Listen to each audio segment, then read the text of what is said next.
A very warm welcome, and I want to welcome you to this edition of Behind the Headlines, this Wednesday, the 2nd of June, 2021. The guests are already here.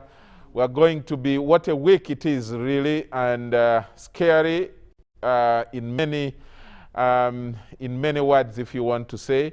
But life must continue, and we are going to be looking at the state of security within Kampala, around the country. We will be tackling that. We will also be looking at what awaits the opposition in the new parliament, the 11th parliament. We will be tackling that as well. Two topics to discuss today. To discuss all that, let me start from my extreme left. We have the Honorable Margaret Muhanga Mugisa. She is MP for Fort Portal City North. Is that the right constituency? You know, there are so many constituencies. I've also changed them too much. There is one which is, there is one which has a name of, I think it must be the one of Honorable Fox Odoi, my brother Honorable Fox Odoi. Yes, West Budama Central. It is West Budama Central, North something. Jesus. Yes, something like that. So you cannot really, call the name outrightly easily. But Honorable Margaret Muhanga is the new MP for Fort Portal City North in the great Toro Kingdom. You're most welcome back to the show. I missed you for a long time when you were away, but good to see you back in the studio. Thank you, and good evening, viewers. Good. Next to Honorable Margaret Muhanga is the man who we are supposed to call Doctor, but is Dr. Chris Baryomunsi. He is a medical doctor, and with a PhD at that in medicine, so that's why you would call him Doctor, but these titles are too many. Dr. Chris Baryomunsi is the Member of Parliament for KINKIZI County West in Kanungu District. This is his maiden appearance on this show. Honorable, you have avoided this show successfully until today. I am now here, and if you want, I will even sleep in the studios.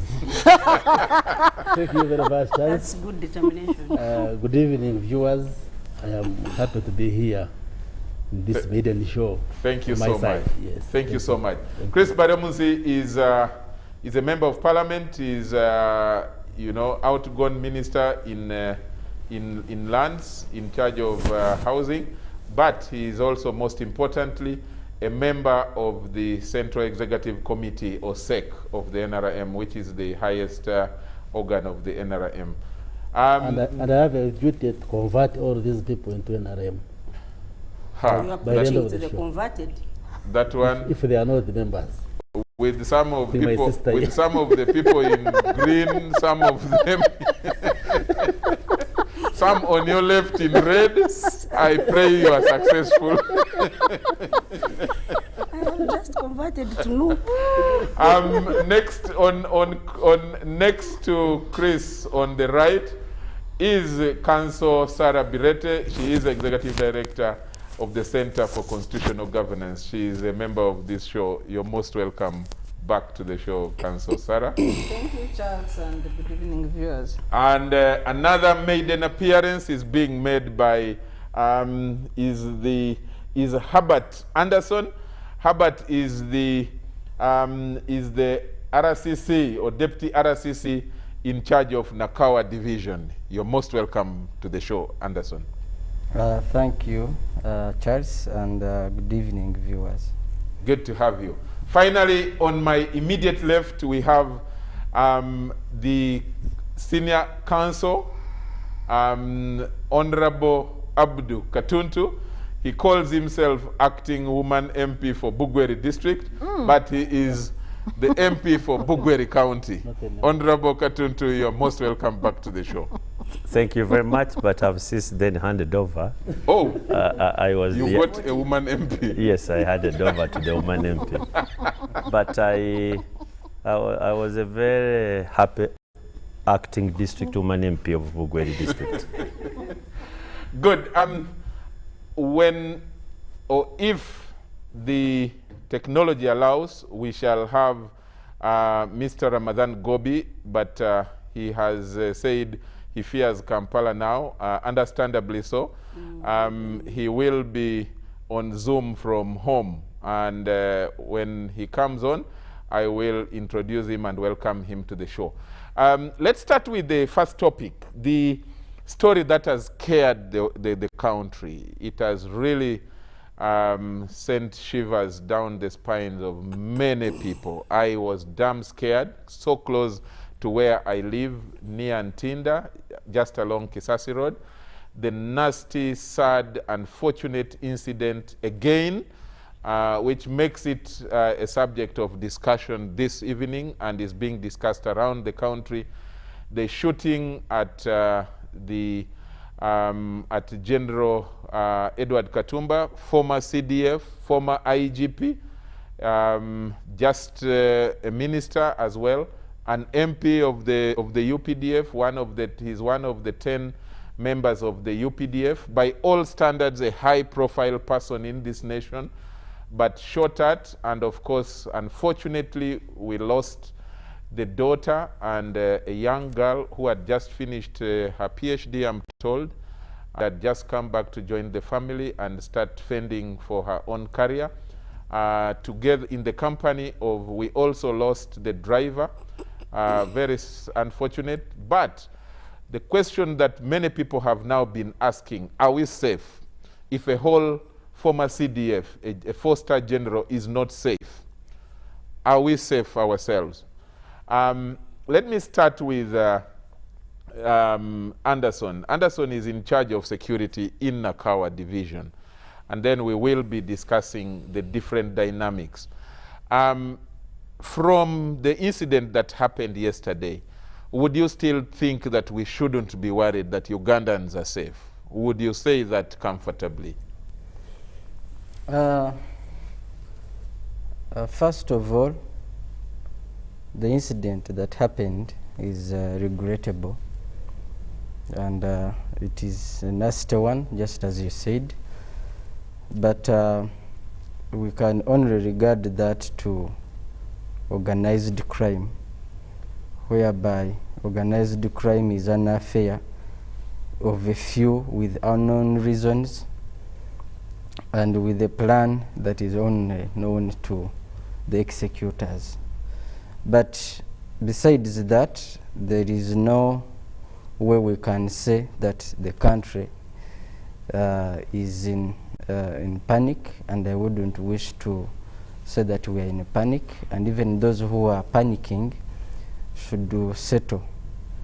The fact that you're saying that yesterday's incident, it is a one in so many maybe years or incidences that we have experienced.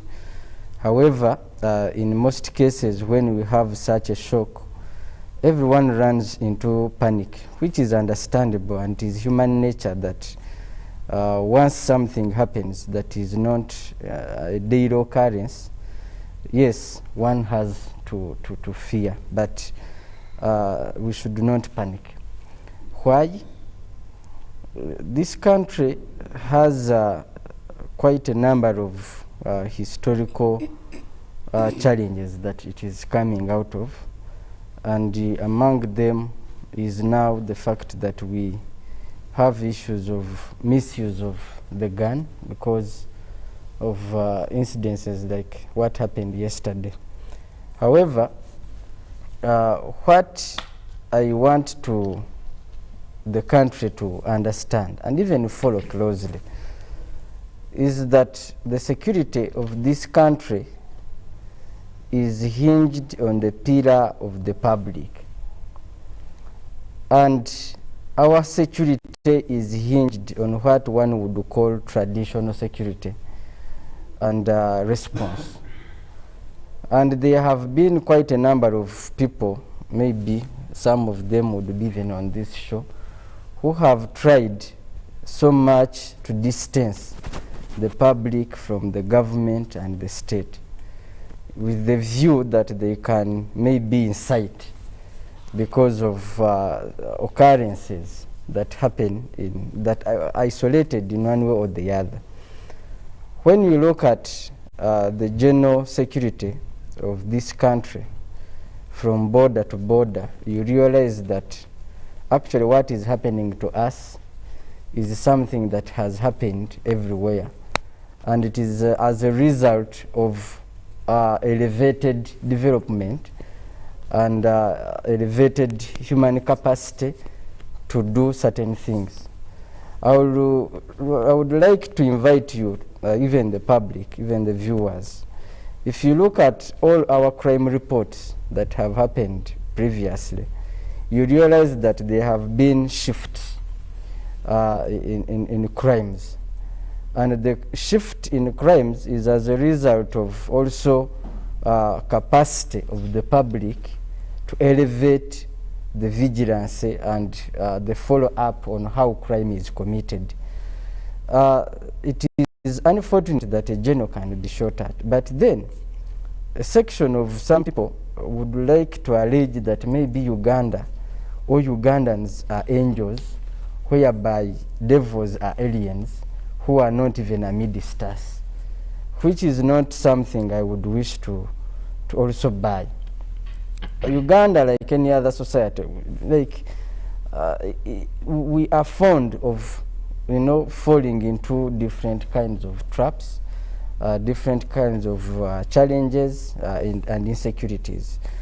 And this is where, if you look at even a section of public, have been quite, they have been questioning the capacity to curb the crime. Some of them are even requesting for, they are saying, why is it that we don't get reports and what? But sometimes, if you look at the way crime has been handled, sometimes the way you respond or the way you read that actually crime has been responded to is how and when, or as and when such crimes occur. Even if you look at even the president's response saying that pigs are interesting animals, and I would rate criminals as thieves, as pigs rather, because they cannot do anything in the open. It's a hit and run affair, meaning that it is an affair they know that once they cannot sustain. Okay. So if we have reached at a level whereby it is not easy to do anything in the open, it is not easy to sustain a certain attack on the public, even when there is a series of them, but there is fear that some things can happen consistently or sustainably.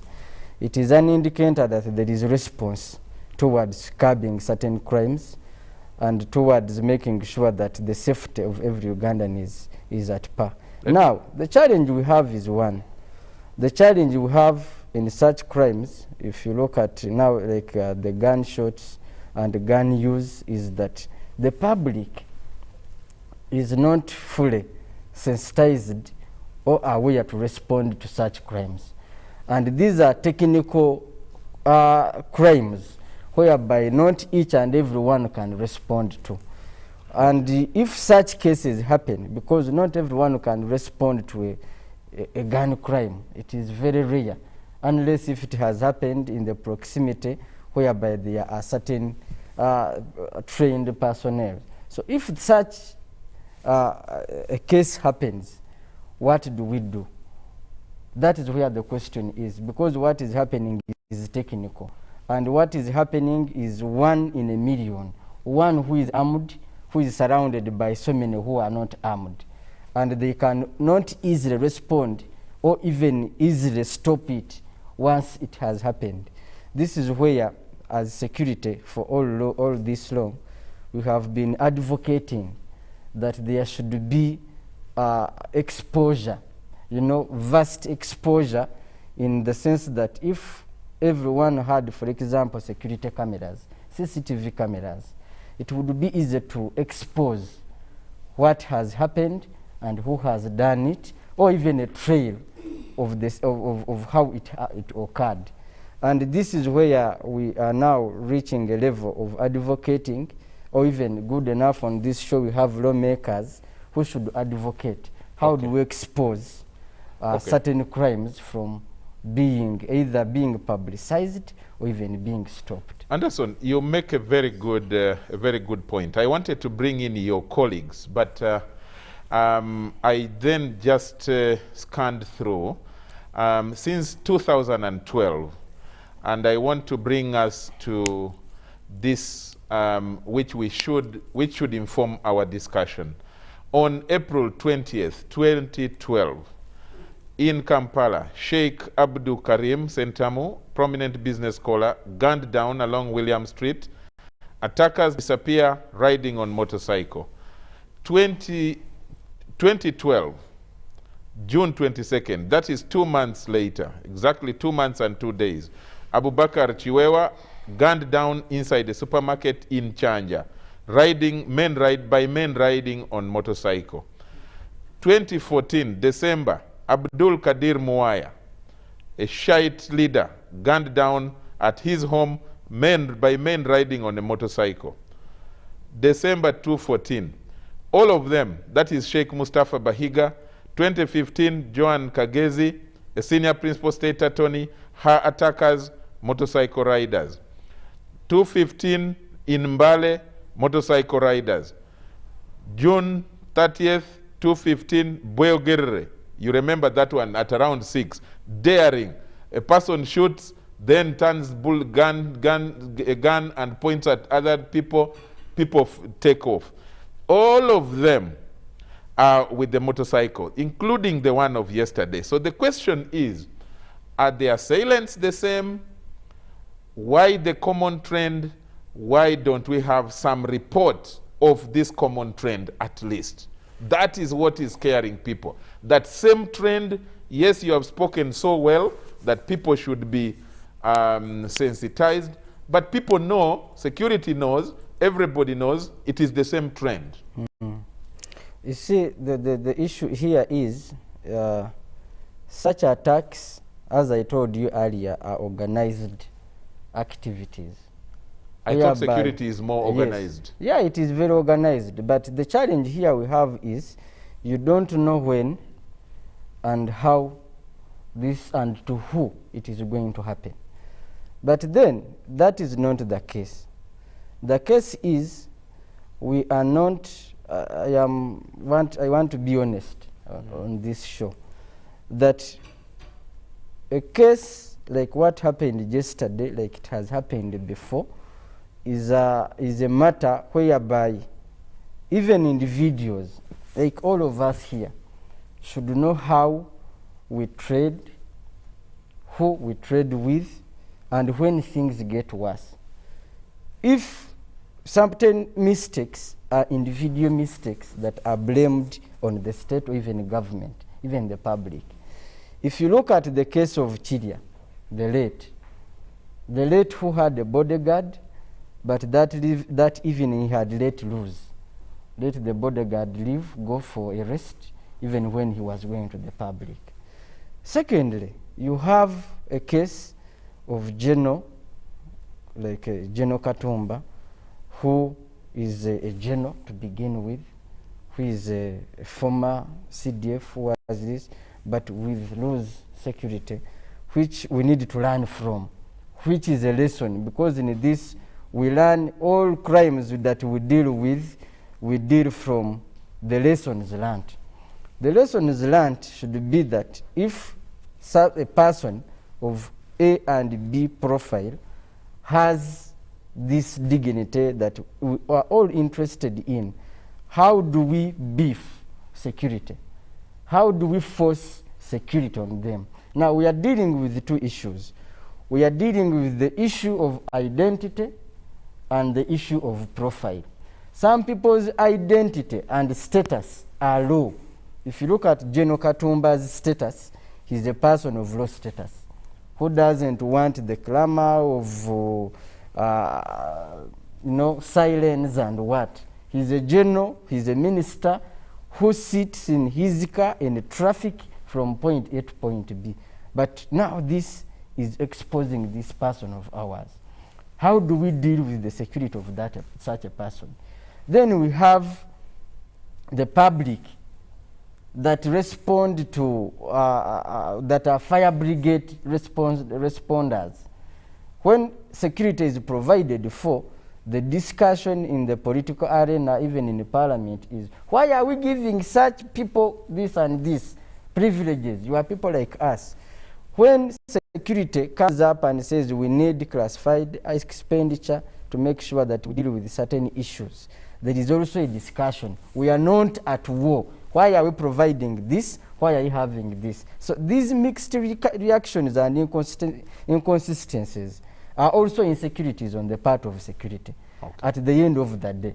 And if we are to discuss the issue of security, we must be consistent at all fronts, without segregation and without looking with maybe a weaker lens, or even looking at it as if it is of lesser value, because at the end of the day, the effect of not looking at security as a priority has a much bigger effect, not only to the population, but also to the economy and the general mood in the country. Okay. Honorable Baryomunsi, yesterday you were one of the persons who arrived at the scene shortly after that accident. From just looking at that place from, you know, a lay person's view, of course you can observe and make intelligent observations.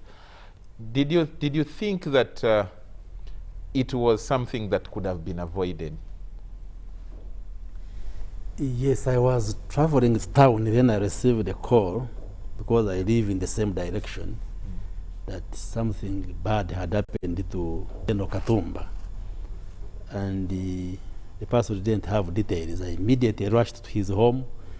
Then they told me, no, he had left earlier going to the funeral of his mother-in-law.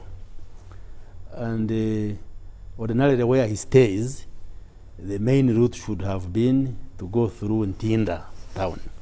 But I think he usually avoids the traffic jam of Ntinda and goes through a shortcut through Kisasi to join from Bukoto. So I think what I saw, that one most likely he had a routine that whenever he's going to town, he doesn't use the main road, he uses that Kisasi shortcut. And number two, like Anderson has said, General Katumba, despite his profile as a general, even when he's entitled and actually has, I think, bodyguards, he prefers to be down to earth and low profile. At times you find him jogging around in the area without any security, because I think he felt that there should be no enemies who should be pursuing him. Even his bodyguard told me when I visited him in the hospital that when he saw these assailants shooting, he said, God, me Katumba, what wrong have I done to Ugandans to deserve to be killed? Because he didn't expect that anybody could be pursuing him.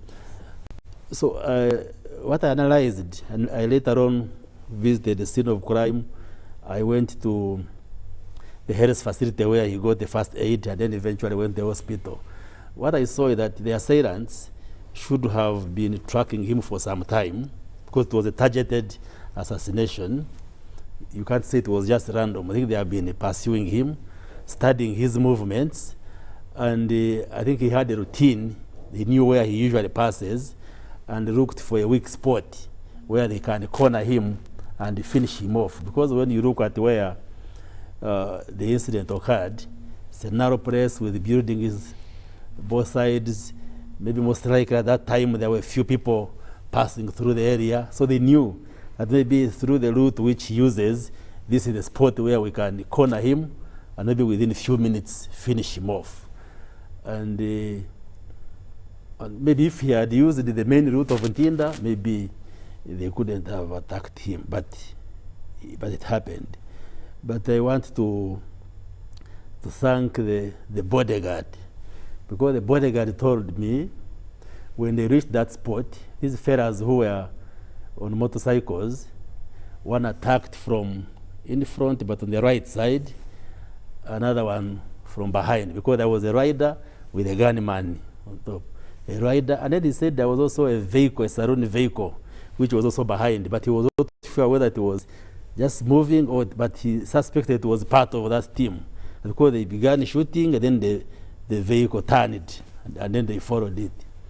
And the bodyguard, I think, immediately got out of the vehicle and engaged those who were behind, chased them, then engaged those who were in front, and actually the one who saved the life of General Katumba. But in the process, the driver is killed, and the General Katumba's daughter, and then these fellas go, then they come back. They come back, I think, to finish off, because he says when his gun went silent, they thought maybe they had killed everybody. So this fella who was shooting from behind comes back, again shooting. But luckily, the bodyguard hadn't been hurt, so he was still alert, and then engages the fellow, then he goes. And then he carries General Katumba to hide him in a small building nearby. So he played a very heroic role to save General Katumba. So this is what I could see.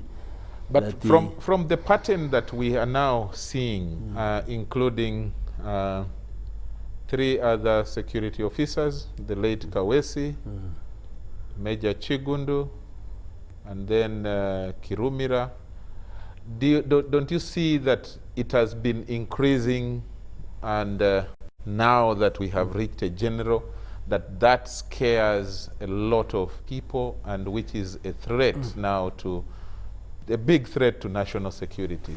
Well, first of all, to answer your earlier question, I think generally the country is secure and safe in general terms. And when you look at the history of the country, for the last like 500 years, this is the first time when the country is peaceful, is secure from corner to corner, because you can drive from here to Arua or to Karamoja or to Kisoro, and you are not worried of anybody attacking you.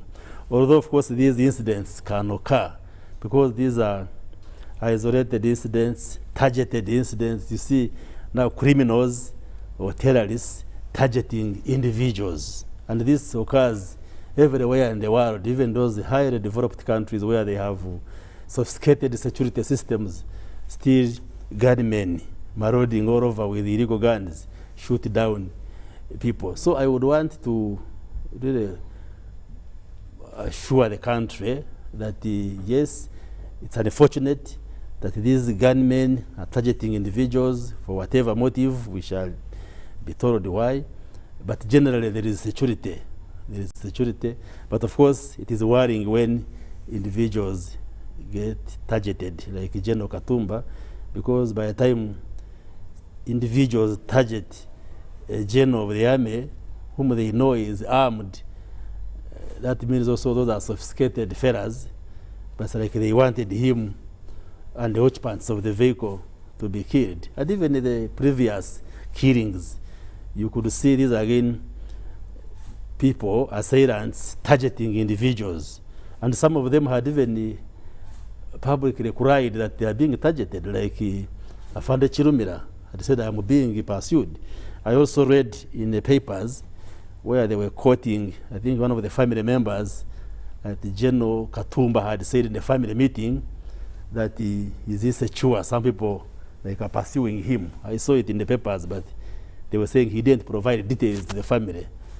So these are incidents where, for whatever reasons, whether political or business or work-related, whatever disagreements, now individuals who unfortunately are holding guns, most likely illegally, now pursue individuals. And of course, there are many lessons to pick from this, both all of us as Ugandans, but most importantly as government and security organizations, to see how to deal with this terrorism and these criminal elements who are targeting individuals to kill them down. Honorable Katuntu, you, as a senior legislator, the three of you, Honorable Margaret, Honorable Baryomunsi, you are legislators and therefore among the few exposed persons. when you see these trends happening and becoming more grave by day, by month, or by the years, what comes to your mind as a Ugandan at this point? Am I safe? Am I safe? And every Ugandan is asking that. You see, and I sympathize with my colleagues who have spoken earlier, because yes, and a situation like this, you cannot be in government and you portray yourself as panicking. So you have to put on the brave face, this is isolated and so on. This thing is not isolated, because we know it has been happening. And high-profile persons are involved. AIGP Kawesa, Kana Biriga, Major Chigundu, Assistant Superintendent of Police Chirumi, and so on. Because these are also security officers. But you know, if it can happen to a security officer, what of this Anderson Dara DC? Because I think where I agree with him that this is organized crime. And organized crime can never be isolated. Because over the years, we are seeing the same trend. The courage with which they do it, that you attack a general, a 4-star general, during the, not even under the cover of what? Of darkness, then there is cause to worry. At least to a lay person. And the reason why I think the public is really, really scared is because we have not had reports or investigations regarding the earlier deaths. And that's what the public has been saying. What is this happening?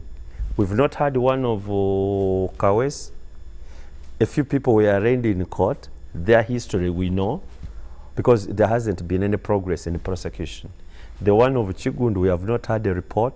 So if you have almost like 7, 8 incidents and you don't inform the public that this is the cause of the problem still persists. Has government diagnosed the problem? Then is government working towards sorting out the problem? My view is, for security, we want some of these to be nipped in bud. We don't want to investigate after, because after damage is done. So, first of all, my heart is out there to the family of General Katumba Wamala. It must be very, very traumatizing. We can have public discussions like this conversation about that incident. But there is a family out there which is really, really traumatized. You know, you can imagine if you're a parent and here is your little prince, you are moving with her, and people are attacking you, and then she's the victim. I can't believe, you know, is really, really traumatized. The wife has suffered what we call a double jeopardy, double tragedy. The mother has died, now she loses the daughter almost in 2 days. So, when you have circumstances like that, I'm telling you, not even security officers will say they are safe. Forget about us who are in public, who cannot afford to move with the convoys and so on. But even security officer, do you expect now any general to move like General Katumba has been moving? Because General Katumba has had that sense of security, that confidence, that he's a man of the people, he's more or less a retired general. He just moves with the ordinary, I don't know, this immediate security. He doesn't have to be moving with artillery pieces and so on. He's a general, he's not a very active general because he has risen to the top. So he just moves with the soldier, 2 soldiers actually, because even the driver was also a soldier. So as far as we are concerned, as the public, we would be demanding, or the public demands more from the security apparatus to explain to the country what is this organized crime. But because don't just push the public, get yourself organized, report this. Yes, but we want to know what is the real problem. These pigs, as we now call them, where are they? Where are they coming from? So, you know, if you're investigating a homicide, as we call it, because I had a brief stint at the International Criminal Court, which is a criminal court. You must investigate, first of all, the motive. Mm-hmm. That's the first thing. So, with the Chirumira, what was the motive? With the Kawesi, what was the motive? With the Chigundu, with the Muslims, the Muslim sheikhs and so on. So I think that one, the public, especially the police, should have been clear. Said this particular death, the motive was this. Was it economics? Was it politics? Was it a social problem? Because you see, all options should be available for any investigator. You start actually with even the family itself before you start looking in, you know, who are his friends, his workmate, the sort of job he's doing, and so on. So really, by now the police should be coming up with the regular statements to, of course, without jeopardizing the investigation, but feed the public with some knowledge, some information, which can comfort us that actually the security apparatus is doing whatever is possible to address the challenge. As of now, I don't think many people feel safe. Honorable Margaret Muhanga, do you, as an MP, going about your duty, do you feel safe? Looking at this, I saw your tweet, you know, with a scared tone as well about this incident of yesterday. You were writing about the daughter and the sad, shocking, terrible news. What comes to your mind? And do you think that there is something that is not being done right? Honorable Katuntu refers to no report so far about these 12 documented incidents since 2012, 9 years down the road. Then there is the issue of the women in Entebbe, no report. What comes to your mind? Well, Charles, some things are very hard to explain, especially when it concerns human life, loss of human life. My analysis of all this is that these people, the killers, are highly trained, very sophisticated in their moves. That's why nobody has ever, like, grabbed them. You know, if they were shooting from where there are many people, they can be grabbed. A courageous person can grab them. There are people who are attacking not soft targets, but people who are having escorts. Kawes had escorts. So did Katumba Wamala. I don't know whether Kirumira had an escort. I think he didn't. So was Viriga, Chigundu. So if people who have got escorts are attacked, how about me and you? We just move on our own. But the other thing I have noticed is that they're also targeting like known people, very well-known people. That this is Aviriga, Ugandans know him for this. This is Chirumira who has been speaking about this. This is Kawes. And I am sorry if I quote my fly again. If security is not giving us details, at least my fly has gotten me some information. My fly on the wall. These ones are meant to bring the government down, the assassinations of those big people, together with the killings of women, because the base of NRM is women. So if you start killing women, you will make others hate, other women hate this government. How come they can't protect us? That one I think is true somehow. The Muslim killings, I cannot guess why they are happening. But I want to remember some time back, about 2015 or 16, my brother, General Muhanga, was the commander. He was the commander, contingency commander of Uganda's forces in Somalia. There were so many killings, and I was like, what is happening in Somalia? I called him and said, people are dying, too many, and every day. What's going on?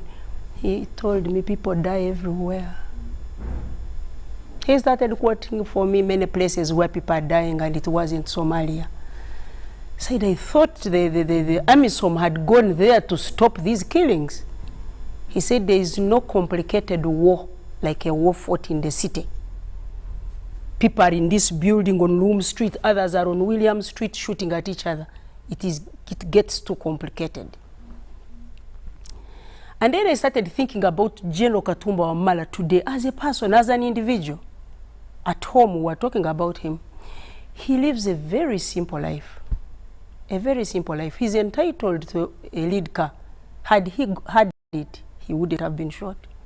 Because you can't finish the people on the lead car and then go to the principal. Or you can't shoot at the principal before the lead car finishes you off. So, Katumba Wamala is someone who is really simple. We've been running with him the M10 marathon. When he used to live on Lugogo, he would be running on Lugogo bypass on his own. So, such a simple life, I think he was the first target, a former CDF, a former Inspector General of Police, a former minister. So, he was really a soft target for these killers. So, why I tweeted actually yesterday because of his daughter called Belinda. Belinda was a very close friend of my daughter. They went together through primary, through secondary, Gaza High School, and they split at university. But whenever they would come for holidays, each would visit the other for sleepovers, and Yvonne would visit Katumba for a longer time. And one time I asked him when he was CDF, did this girl come to visit you this holiday, or my daughter should come back home? He drove up to my little home and brought Yvonne personally when he's CDF in his own car, just the two of them. That is how simple Katumba Wamala lives. So simple. He sits with people in the canteen. Many ministers wouldn't come to the parliamentary canteen. You know how congested it is sometimes. So he comes, picks his food, even when he was CDF, even when he's a minister, eats with the members of parliament. There are even ministers of state like this Kantankarasia seated next to me who have never stepped in that canteen. I don't know whether they think it's too local or they eat from their offices. No, I'm not referring to this Kantankara, who is still a junior minister, but there are some ministers who have never stepped in that canteen to come and associate with the common man, the common member of parliament. Right? So I used this one because it's just next to me. You may find even Abdul Katuntu. He has also never come there. There are many MPs actually who don't come to the canteen. He actually goes there a lot. He goes. Actually too much. I am just giving this example because they are here. But there are some MPs who have never come to the canteen. I am sorry, my PM and my Kantanka's friend here. You want the Bachigo of KANUNGU to think that? No. And so, I was just Chris is one of the people who improved that canteen. Yes. When he was a commissioner, exactly. Brought in some sanity. I understand. I just gave you as an example because you are here next to me. So I wanted to show you how simple Katumba Wamala is. How many of my family functions he has attended.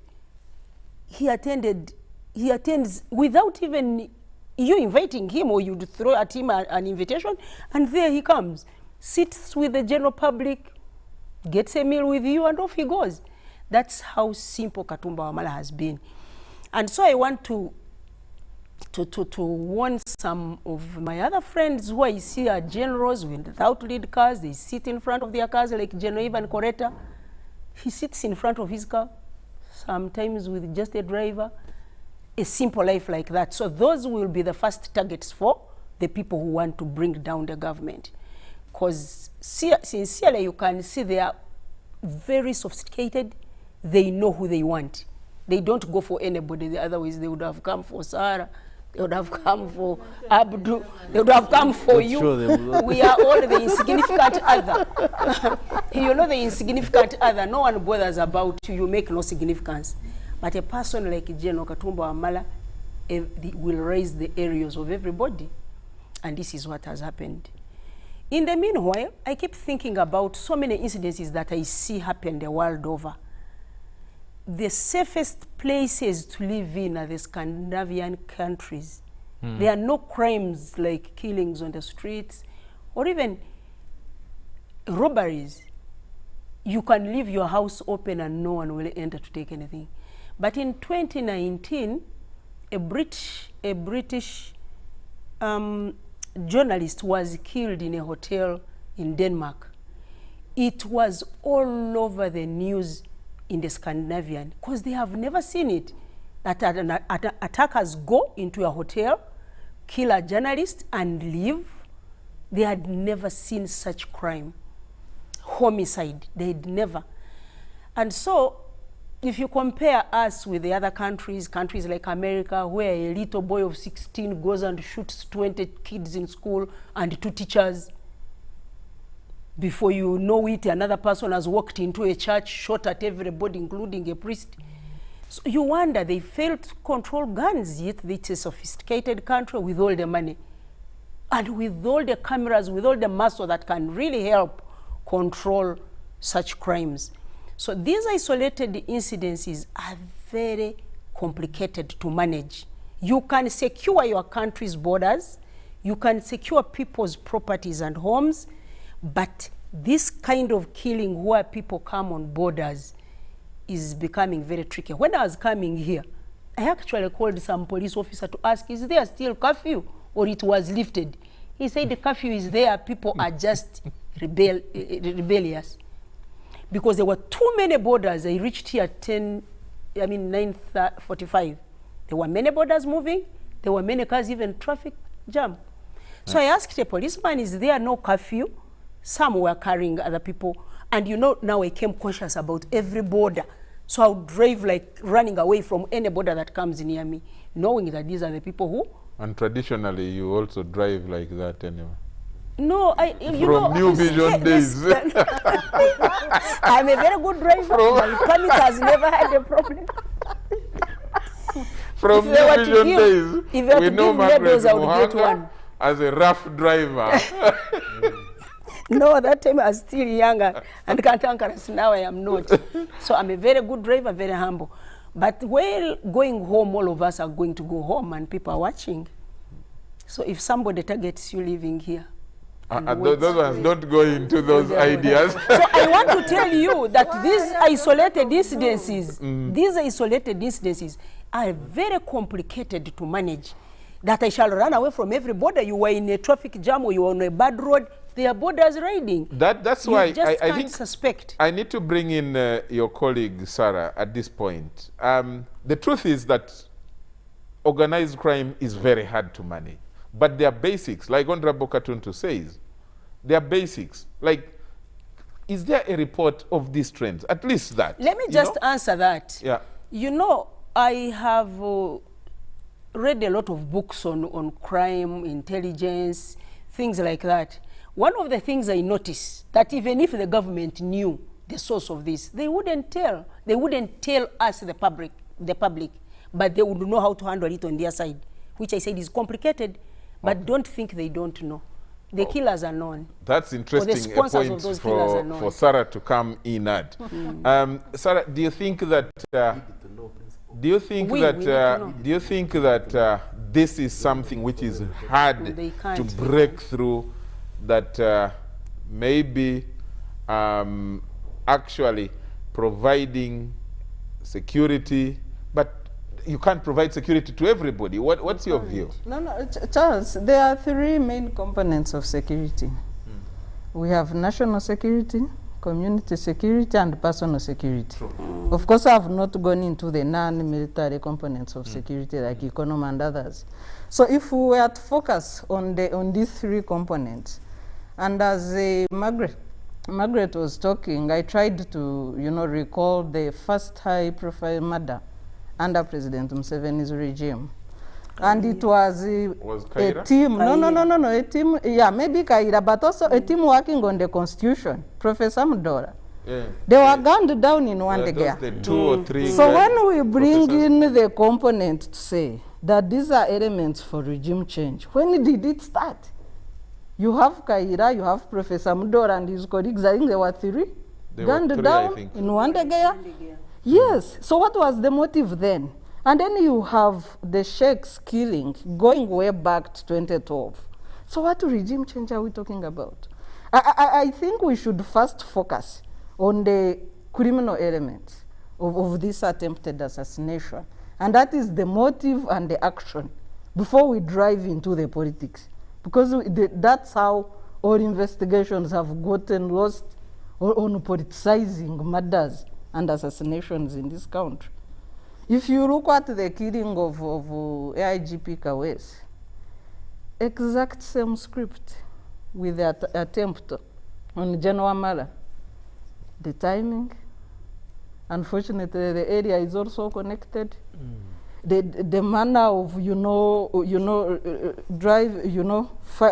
firing of so many bullets in the can, make sure you finish the same style. So when you look at Kawesi was murdered in 2017? 2017. Yes. We are in 2021. 17 is March. So I think to me, what is important without meandering, we need to look at this known pattern. Riding border, motorcycles, shooting, men normally in barrack, then they escape, and there is nobody arrested. There is no serious investigation or report. The regime might not know, but security is not an aspect of regime. There are aspects that must be known by people. Or at least if you think it is a security that it's a risk that you need to keep it to yourself, can you then manage the situation and stop these killings? Because what does it help to know when the cycle is continuous and endless? And how many people must lose lives in the same manner of killing? So I think those are the elements that should be addressed. I know that after the murder of Kawesi, President Museveni came up with 11 measures, security measures, which included CCTV cameras, fingerprinting, gun fingerprinting, use of drones, LDUs. He banned the use of hoods and many other issues. But I think we only see two aspects of that in action. We only see the CCTV cameras, but I also know that on several times when people have died, especially on the other side of the politics, then we are told the CCTV cameras were not working. So I don't know which CCTV cameras work, which ones don't work, what is the problem, and maybe the legislators can help us. Because on several incidences, we've been told the cameras were off. When you think this is... The coverage is still low. Yes, I know the coverage is urban, but so far it is covering this area of VIPs. So can we, I know the coverage is limited, the Honorable Katuntu, but even when it is limited, can we see it functioning?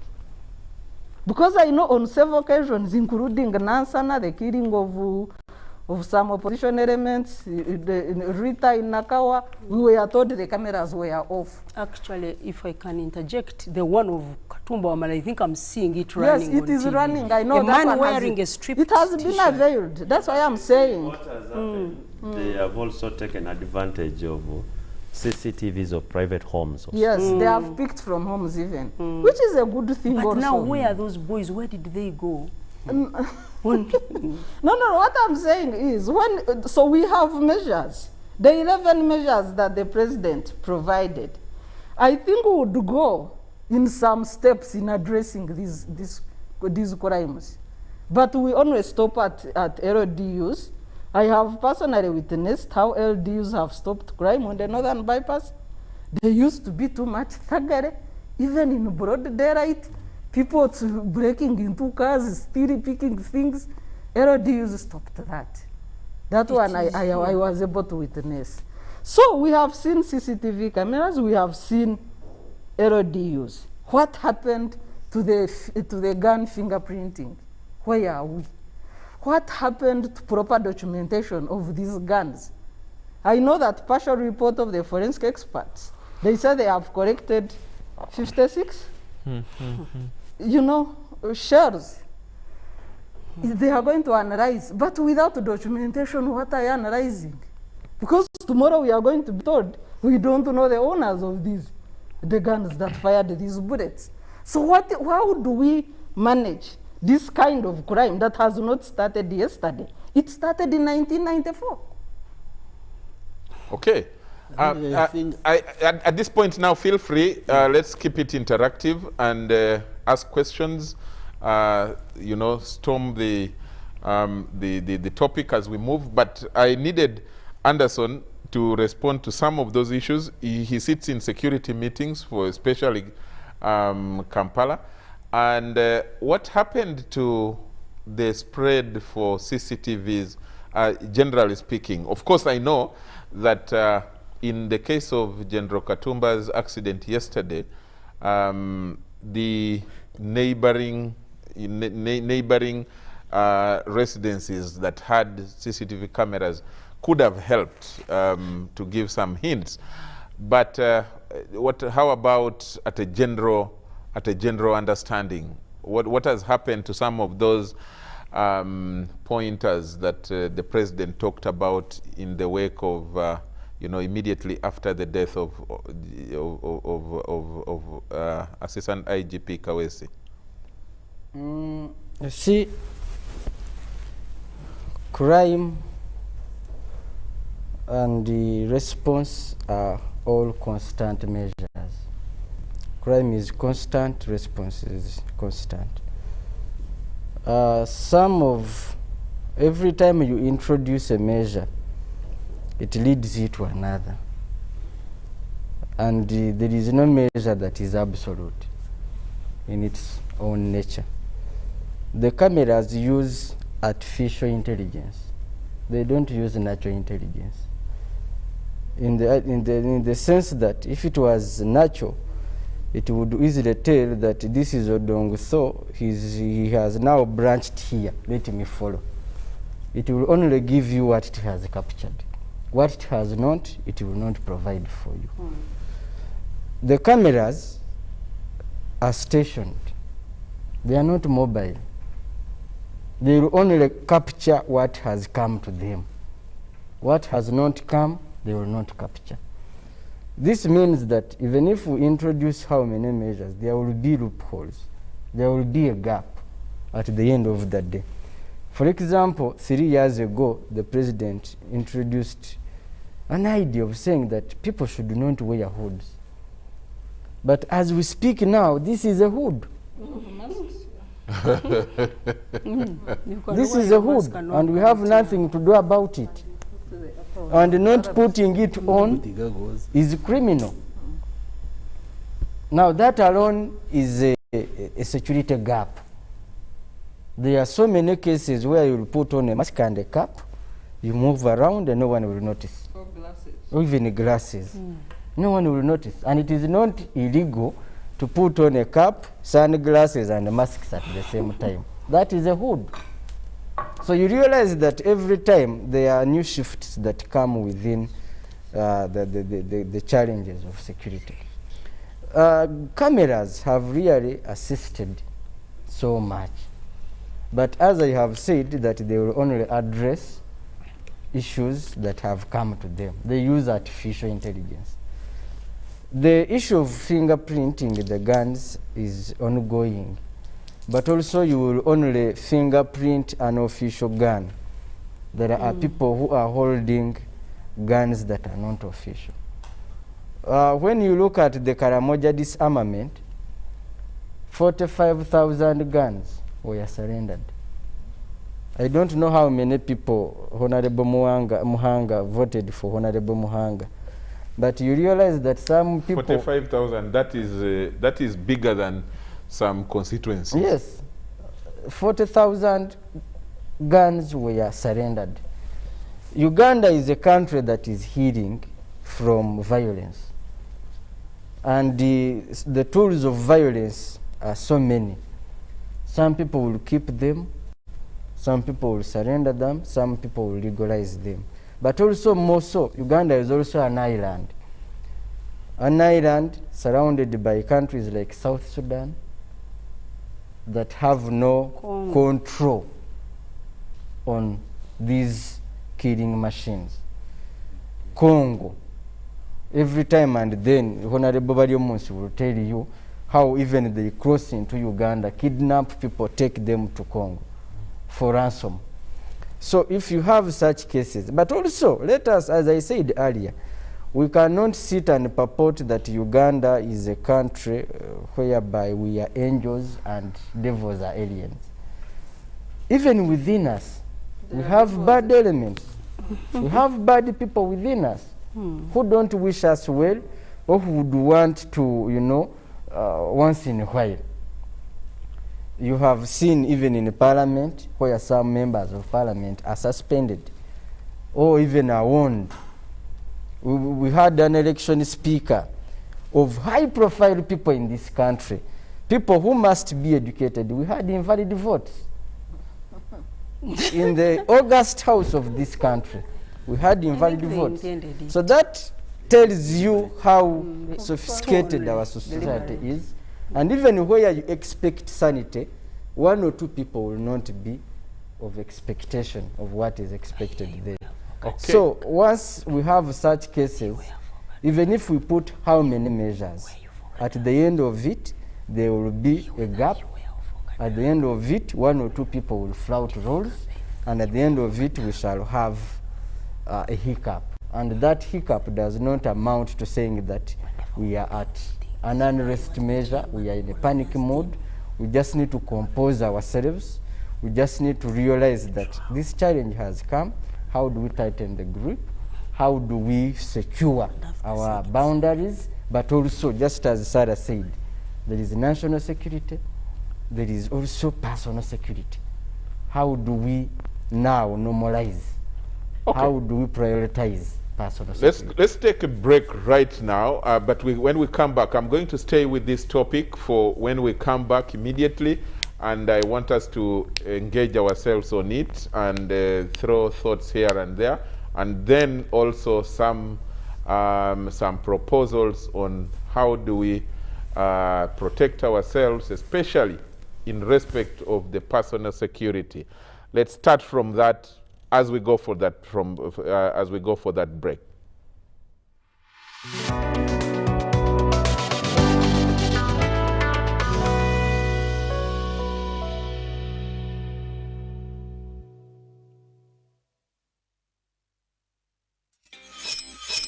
We've cut and reduced our MTN Momo withdrawal rates. Now you can withdraw mobile money at the lowest rates. You also get MTN Central Points when you deposit, send, and withdraw MTN mobile money. Visit our Momo agents countrywide and withdraw mobile money at our reduced rates from 1st May 2021. Everywhere you go, MTN.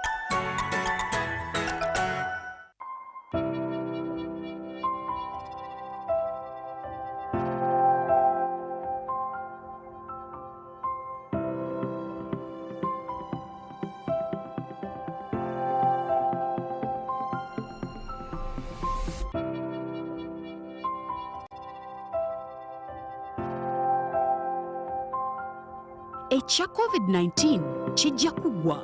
If we get vaccinated now, observe social distancing, wear masks properly, sanitize or wash our hands with soap and water regularly. Together we can defeat this enemy.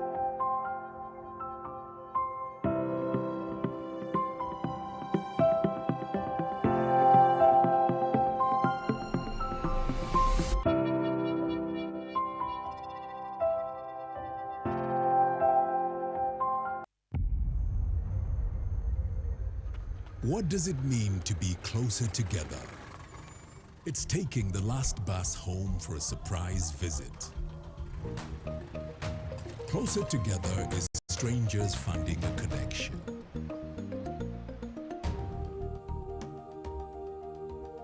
It's bringing home something much more than a box. It's the warmth of home, or the beginning of something new. There's magic in sharing the things that we learn, because it's those things that bring us close together.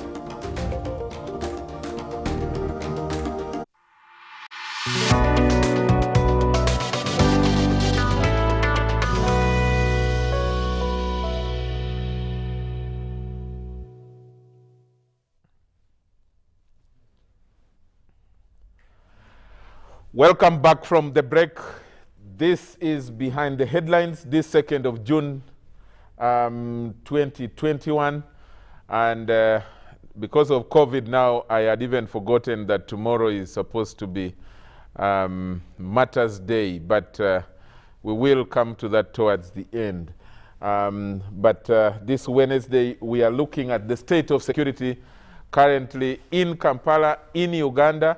We are also going to touch very briefly, perhaps towards the end, what awaits the opposition, if we have time. But we are currently discussing the topic on security, and with Honorable Abdu Katuntu Anderson, the RCC for NAKAWA, Sarah Bireete of CCG, we have the Honorable Dr. Chris Baryomunsi and Honorable Margaret Muhanga. Before we went into the break, Anderson had referred to how hard this is something that, you know, something to resolve individually and all that. But there was mention earlier, Honorable Chris, the reference to,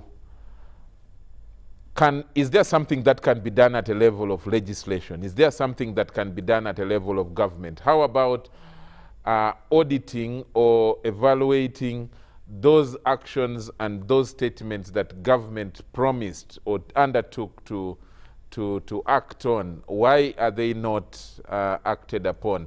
Can we start from that basic, Honorable Chris? Yes, when there were rampant killings 2017, 18, as you said, the president actually came and addressed Parliament and gave a prescription of a number of measures. And some of them, I would say, have been implemented, like the cameras and the fingerprinting of the guns. And I think that partly is responsible why there was a silence of these killings in 2019, 2020. I think we didn't witness a number of these murders. But now we're all woken up to shock yesterday when, like, one of the musicians sang a song, Bizemu, when these assailants also came up. But you're right, we needed to take an audit of those measures, and maybe people concerned with security needed to explain to the public, because I think, yes, there has been partial implementation of these measures.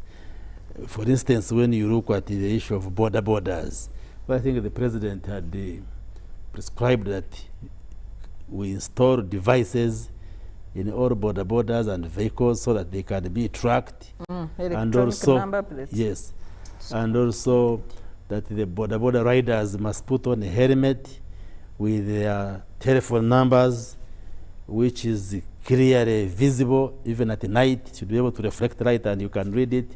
Some of those have not yet been implemented, and yet, like we have discussed, the borders are very pivotal and instrumental in these kind of assassinations and killings.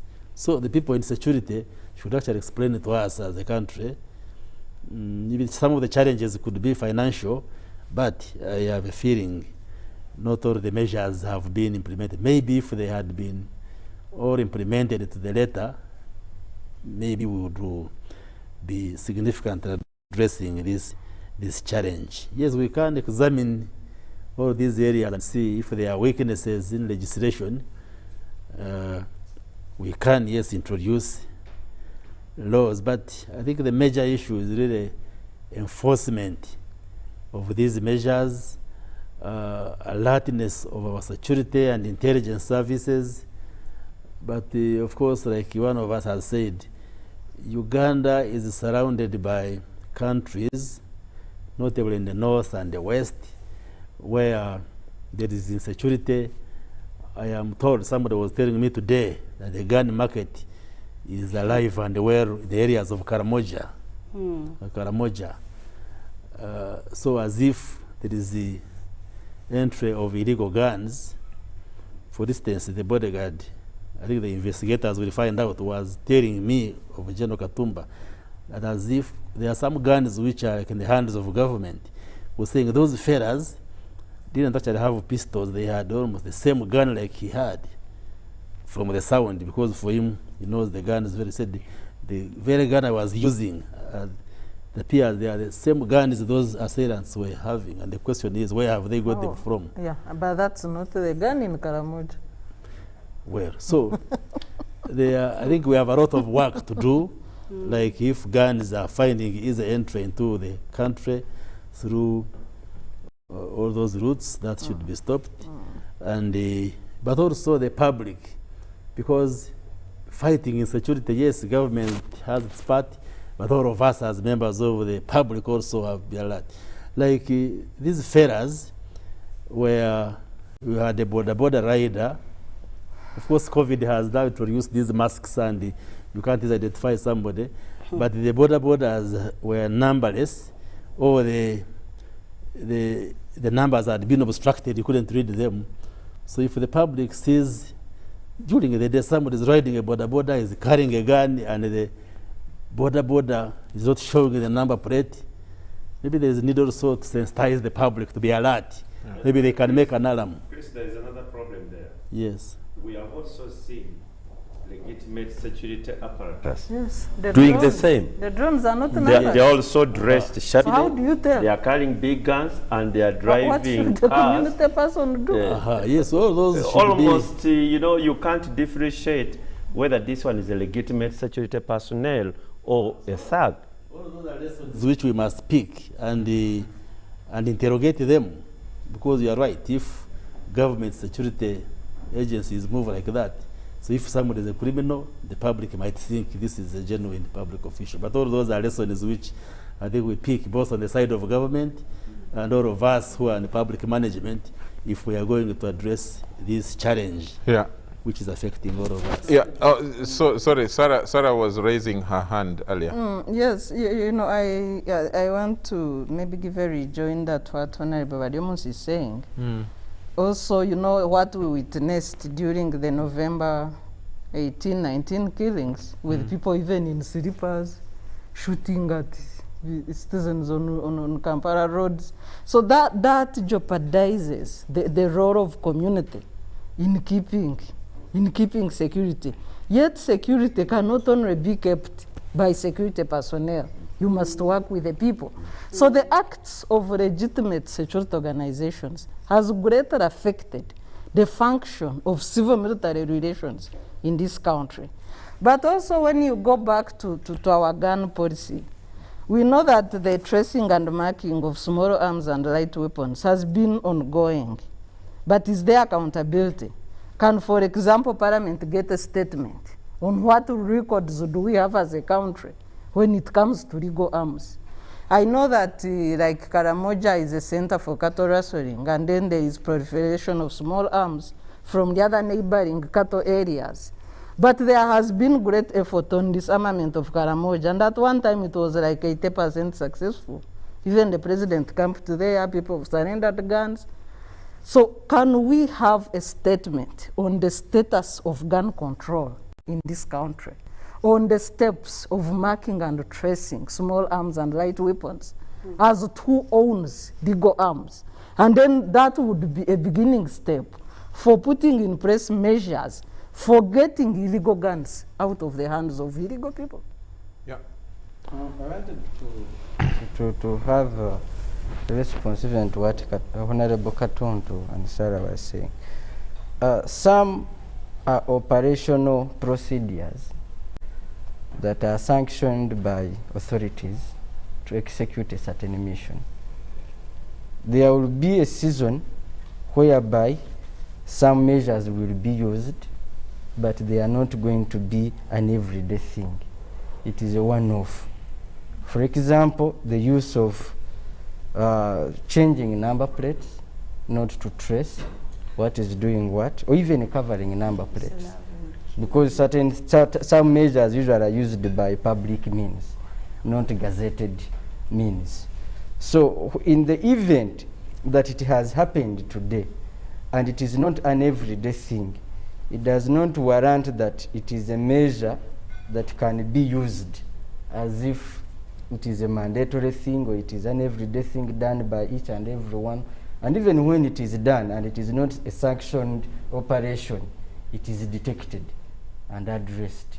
So I think that should be known, that sometimes certain measures will be used to address a specific mission, and once it is done, it will stop. But I thought maybe Honorable Margaret should come in. What I thought Honorable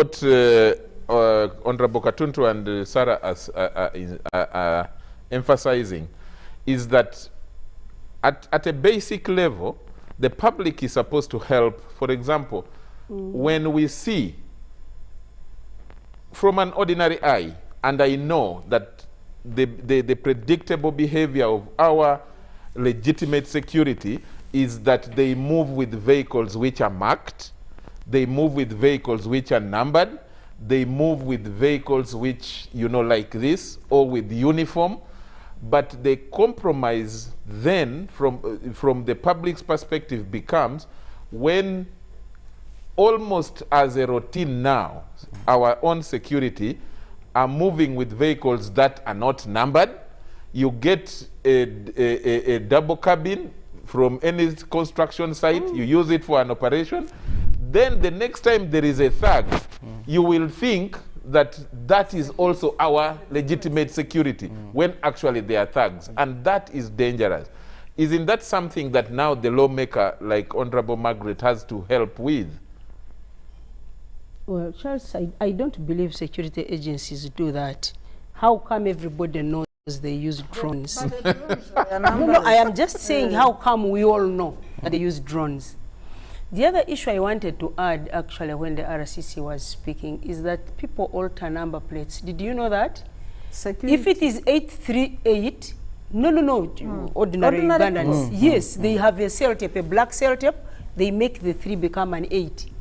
You record the number plate, by the time you know it, the number plate doesn't even exist, or it's on another car, somebody else's car, not even the very car that you had taken a picture, or a bus. It will not match the type. Yes, they go and find a 1, and then they add a stroke. It becomes a 7. Use plate covers. Using cell tape, black cell tape. And they ride, and you cannot tell immediately that this person who has just robbed me, his number is this. You can even take a picture. But by the time you look for that number, it is actually a lorry somewhere else. So they alter number plates. I've seen that happen in Fort Portal. There are people who robbed some place, and they actually altered numbers by just putting a cell tape. So whoever took a picture, the number. Then the other one about guns. Away from the point. The point is, yes, you could have people who are breaking the law by doing what you are saying. But when you have also legitimate security officers doing the breaking same, the law, then to the public, sometimes they get confused.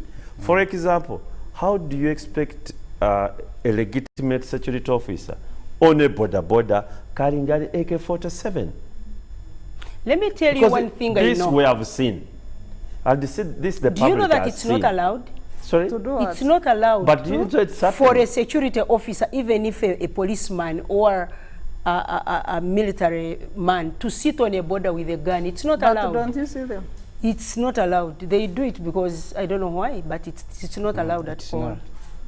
Because you can fall off that board. Security may have to sit and interrogate. But they've got to sit and iron out those differences. They need to check their conduct. The challenges so are that there. their conduct allows the function of civil-military relations But also, to work in preserving security. Now, there's another thing you are leaving out, that in places like Impondo, where the Baryomunsi, you also have a border with Congo.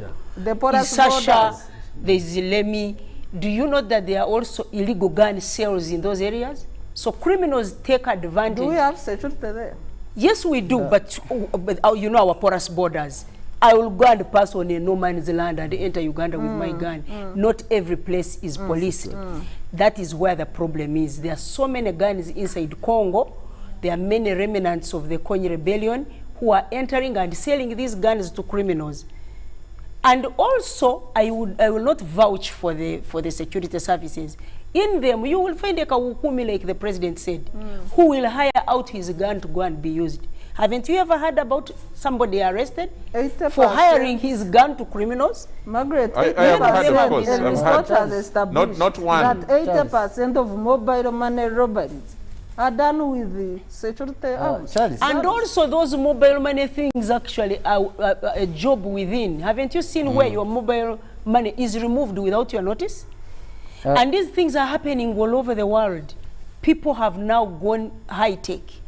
They use high-tech even to steal. Okay. That is the crime we have to face. Some of the weaknesses, we need also to appreciate the challenges under which our security personnel are working. That not all of them are equipped with mobility measures for them to execute their jobs. Sometimes they will have to do what is not within their means, but to address a certain challenge. If there is where there needs to be response, for example, and there is no car, you cannot run there, but there is a motorcycle. There is no way you are going to tell someone that don't mount on a motorcycle with a gun to go and respond to a certain response that is required. So we need to appreciate that even with the challenges the institutions might have, there are also executional challenges they have within the system. I will tell you that in NAKAWA division, where we have even broken, patrols, where even the community is trying to make sure that they fix the patrol, to make sure that work goes on. So the challenges within the security should also be appreciated. They should not be castigated for being at the wrong side of the law or of the execution of their mandate all the time. We must put to account that even when whatever they are doing, there are also limitations they have.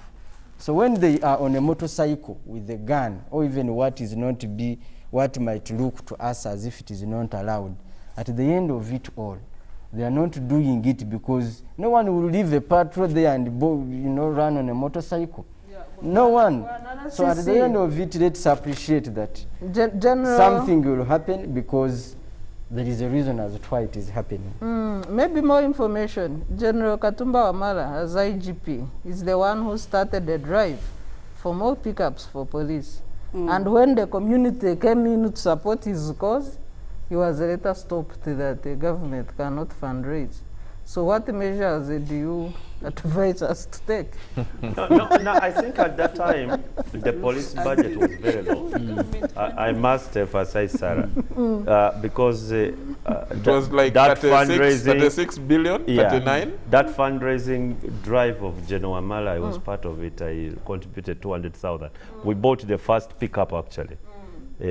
But later on, with the appointment of General Kale, we saw the police budget shooting up. Yes. Really, and there was a lot of police infrastructure which was acquired by the Uganda Police Force during Kale's time.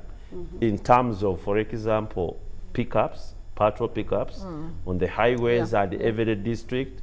We saw them even acquiring police bikes. And these sort of operations this RCC is talking about, really many of them are not by police. They are by other security apparatus. They are not by the police, because we know how the police works. And let me tell you, when you have intelligence officers, they should act as intelligence officers because they are supposed to be covered. But if you are an intelligence officer and you are carrying a big gun on your head and so on, what intelligence operative is this, other than to show that here I am? You get it? By the way, there is something you are forgetting, Katuntu, that even the NTR collected by police was not going to the consolidated fund. Yes. It was just going directly to police. Which one? The money? The NTR, non-tax revenue. Yes. That they collect this on the road. Yes. All that was going directly to police, which doesn't happen anywhere in any other institution. I need to bring in a bit of the feedback from the public. Someone called Lucas from Kasese says, Charles, I'm really scared. with the level of confidence the killers have, as if they are assured of post-protection?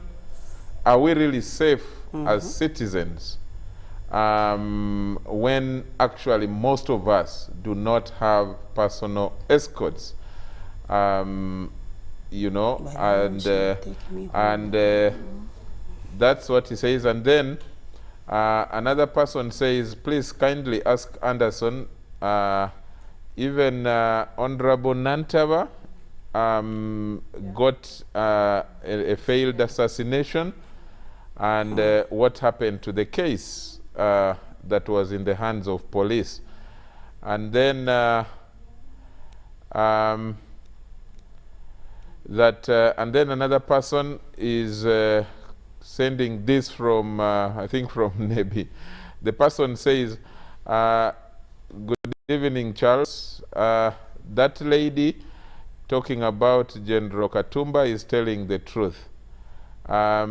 One time I rubbed the shoulders with him and I told him that he should not think that he's the only general. Then he laughed.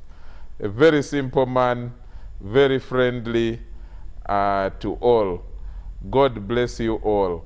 And then there is another message here from, this is too long, from someone called John Santos. And he says, hi Charles and the panelists. The society is lawless. And especially in Kampala, where there is too much insecurity prevailing. Unfortunately, this state of affairs is aided by some of us. When you can't enforce simple laws like curfew, you allow bars to operate throughout the night, and everybody has no rules, including borders. And then when killings are committed, the killers are emboldened to continue with their own impunity.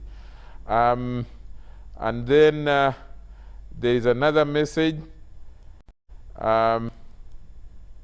We had talked about, this is from someone called Batamba.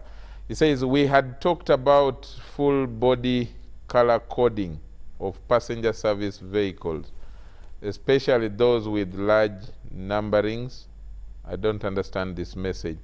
Let the RCC tell us where the plan was shelved. Let's be honest. Color coding of all passenger motorcycles in the same way was talked about. That's what Kabamba is saying, someone called Kabamba. Yeah, those are some of the messages that are coming from out there in the public space. And I also think that I needed us to go to our next topic to touch on it briefly.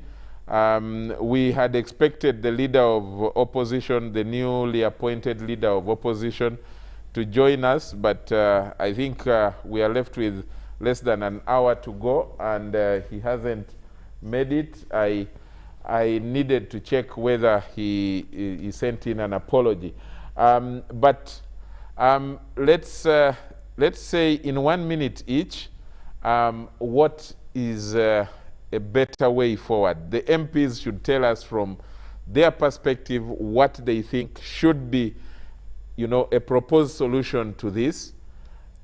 Is there a thought that, you know, MPs can come up with, government can come up with, and of course for the RCC as the implementers of government decisions, executive decisions, you know, how should the public respond to some of these challenges, starting with Honorable Katuntu?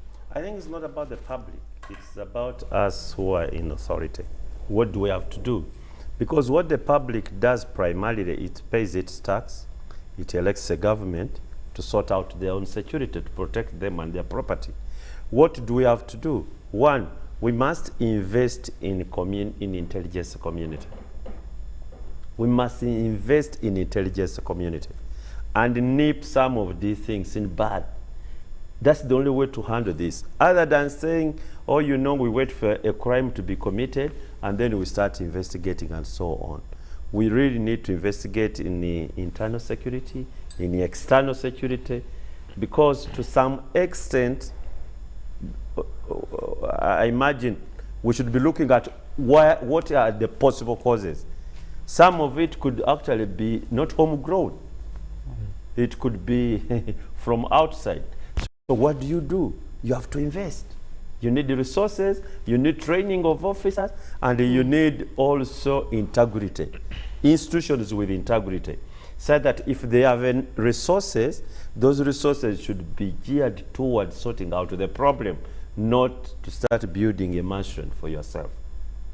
Because in most cases, intelligence money does not attract that sort of ordinary accountability. Because we go through it, we know what it is. This gentleman was talking about, you know, classified and so on. Even classified, it does not mean that nobody looks at it. But it's not like everybody should look at it. You can't take it to park. So what the parliament does, there is a small committee which must look at it. Because this is public money. Nobody is going to give you public money without you explaining. You say, I just need this for classified. It doesn't happen that way. No, it doesn't happen that in any country. So we need to get, if the intelligence community wants money, we need to give them more money. And they help us to arrest this problem before we start losing, we continue losing more lives. Okay, Anderson. The president had started doing a beacon in security, mixing military with the police. In developed countries, they have multi-purpose security actors to respond to specific challenges. For us here, we want our general duties police to respond to every crime that comes. But every challenge comes with its own specialities. And this is at a point whereby now, if security is trying to create a situation that is not common to everyone, we should support them. When the president was appointing some military officers into police, some people thought that he was militarizing police. But it is as a result that he was bringing different specialities of operation in police. I think it has helped to some extent. Why?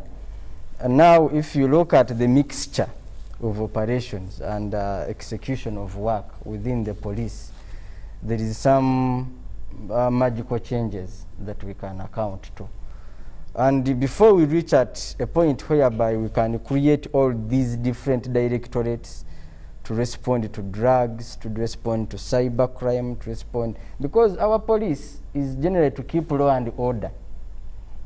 The training is different. The response is different to certain things.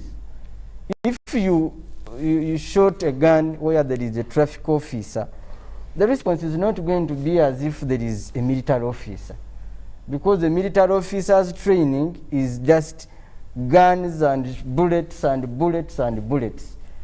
The policeman will be sat, he will be taught, yes, the gun to some point they will be exposed, but it is not the end to the means. Have you heard about counter-terrorism? That's what I'm coming to. That's why the creation of these different directorates. And if you look at the capacity of counter-terrorism, is it enough? Do we have enough? And most of it has been consumed by us. It has not been consumed by the public. If you look at the work of counter-terrorism, it has been consumed, all of it, by officials, VVIPs. And now the public, which now needs it, there is no capacity to feed the public and the VVIPs. And that is where in most cases there is a mixture. There is a beacon of security.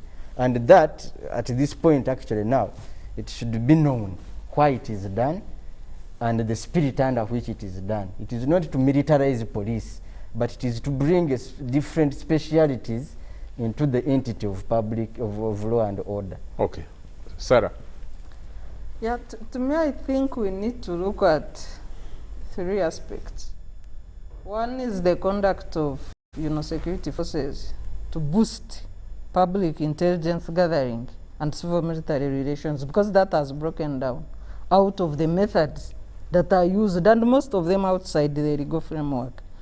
Then we need to look at proper gun control. I know there are challenges of porous borders and proliferation of arms at that level, but it is not as massive as arms that go from legal means to illegal means.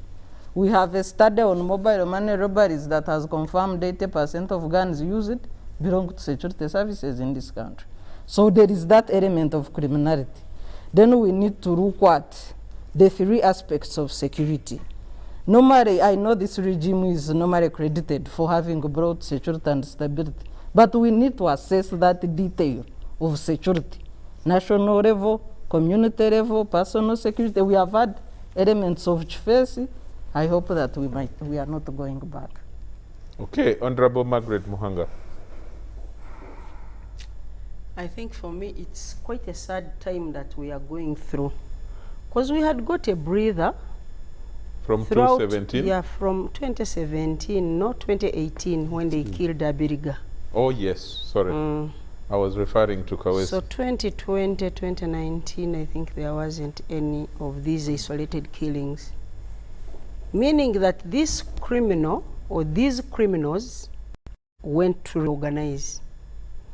But one thing I need to note is that what are we doing about the borders? No one is talking about them. Either somebody hires a border, because according to eyewitnesses, somebody had a safe border behind him.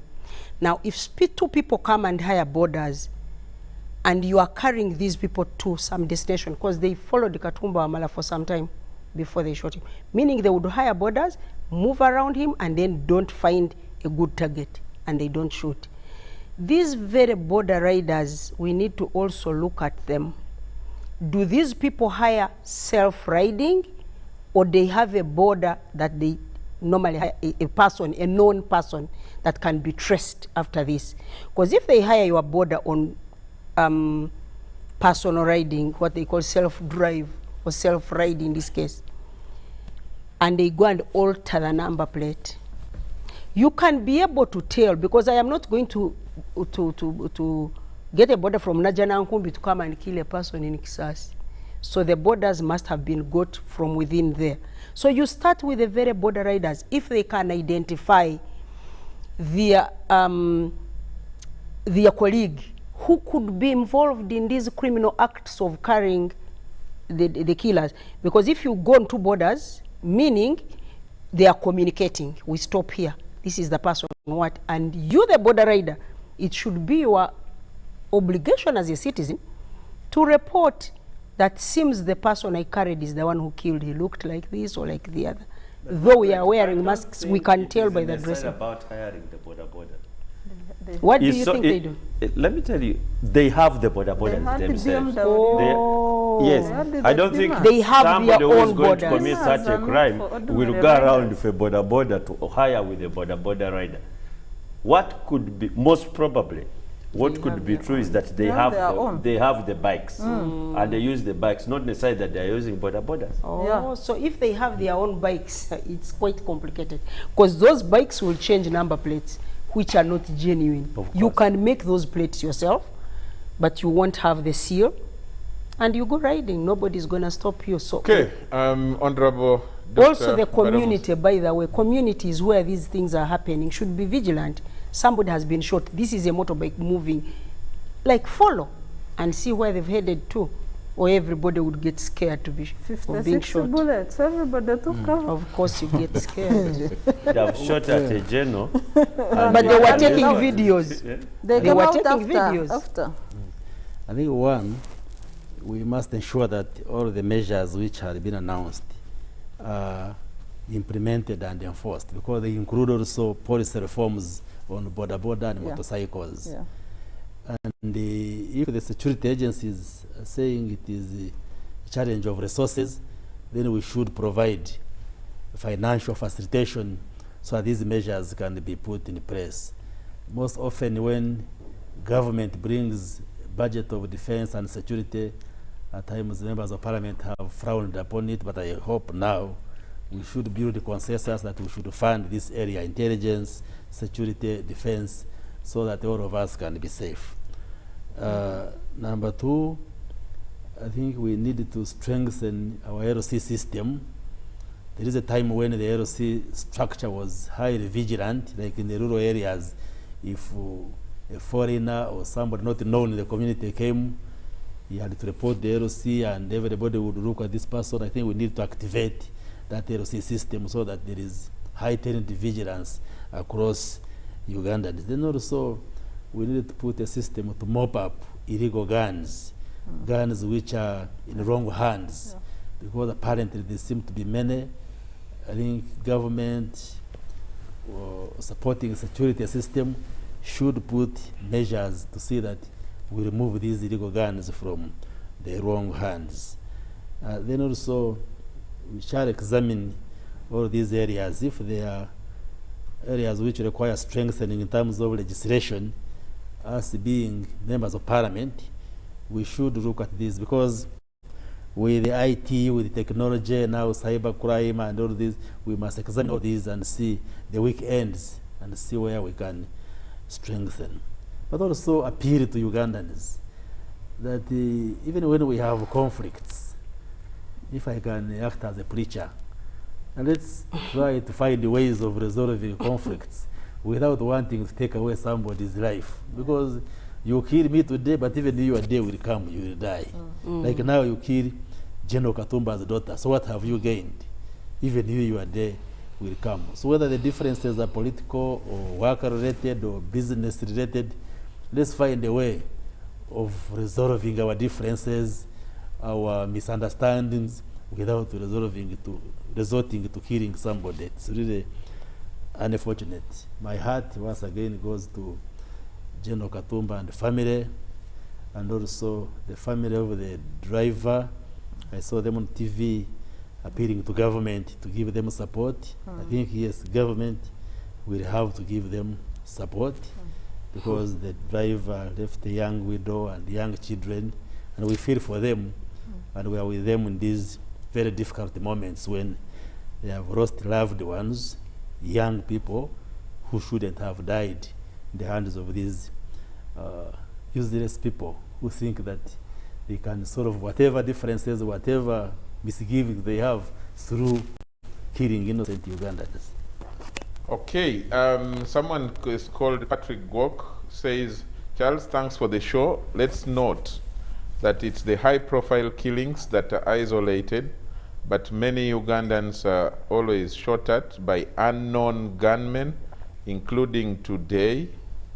The two security guards, it's sad.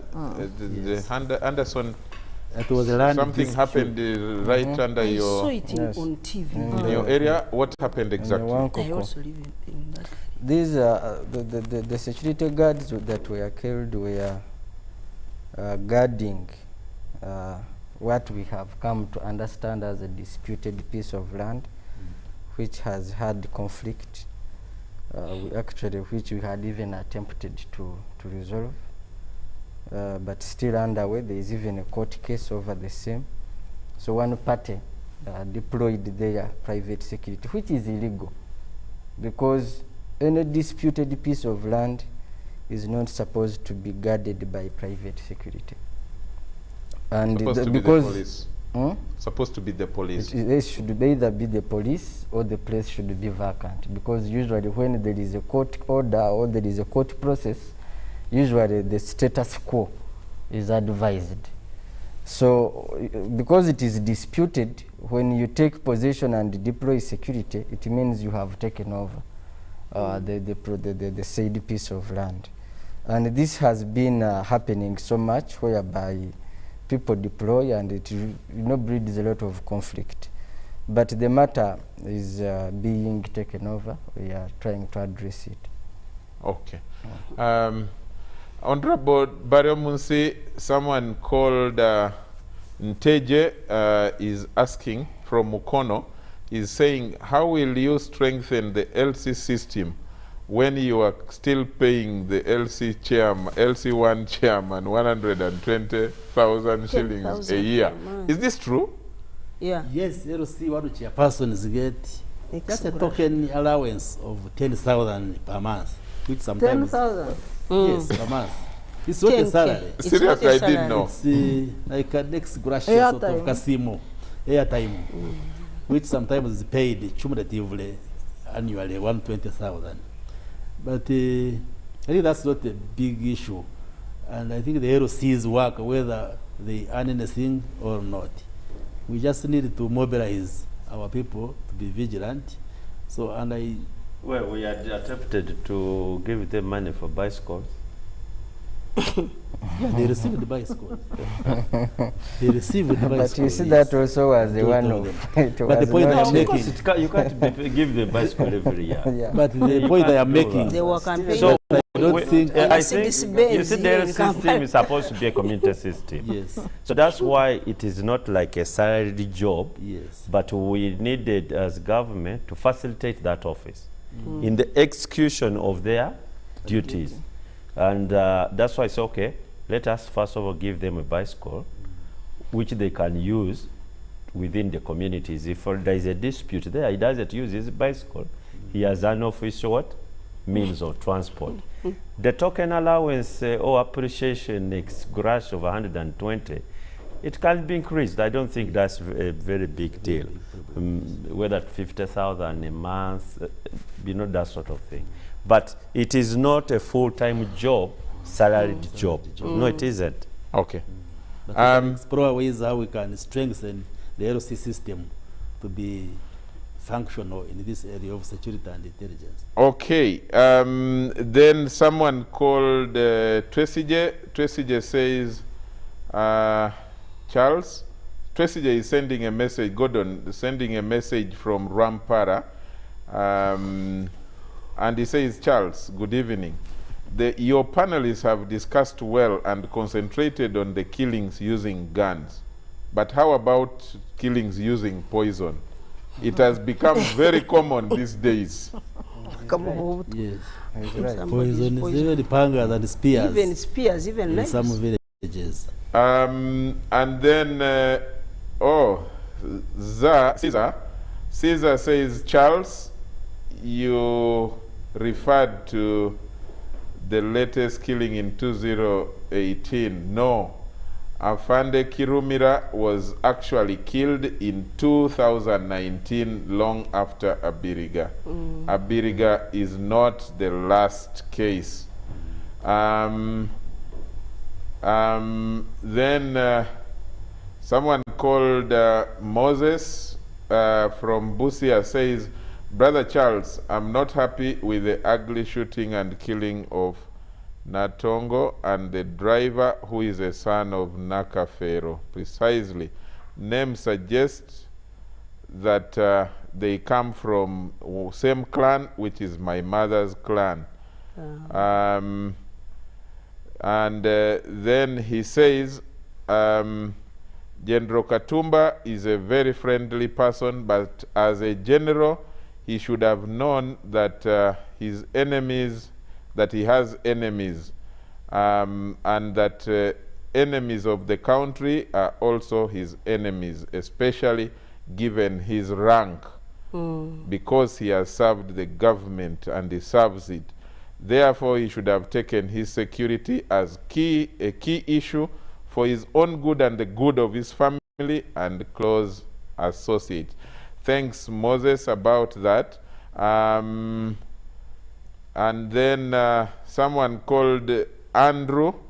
Andrew, you must have seen me last year. Andrew is saying, Charles, thanks and well done that you survived COVID. I'm just watching your show.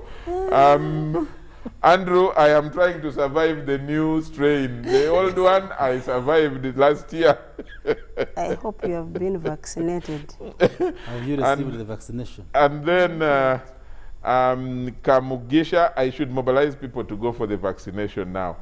Kamugisha says, Can you also look into the issue of payment, adequate payment to the security agencies like ISO, CMI, and do the lower cadres receive those payments? This is what Caesar is asking. And he says, we commiserate with the family of General Katumba, but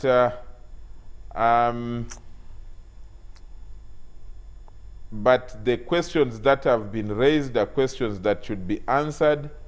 The security heads like the RDCs should answer the question of now is transferring. Anderson, this person, this viewer is, Kamugisha is transferring maybe a problem of a challenge of choice. You talked about General Katumba preferring simple life and low profile life as opposed to moving with so many bodyguards. And Kamugisha is saying that some of you RDCs as in charge of security should know your areas and should find out why General Katumba was moving without adequate security. But that is not for you to answer. I think you don't have to answer that. I have been advised by my producer that we don't need to go into the second topic. We can end with this one. But now allow me read the messages from Nixon. Nixon says, Nixon is saying, thanks Charles, Uganda of now needs a president like Amin. I'm disappointed that he came too early for Uganda. This should have been his time. Nixon, thanks for your thoughts. Why are you assertive on that? I'm saying that that is for his own time. God is the one who takes those decisions.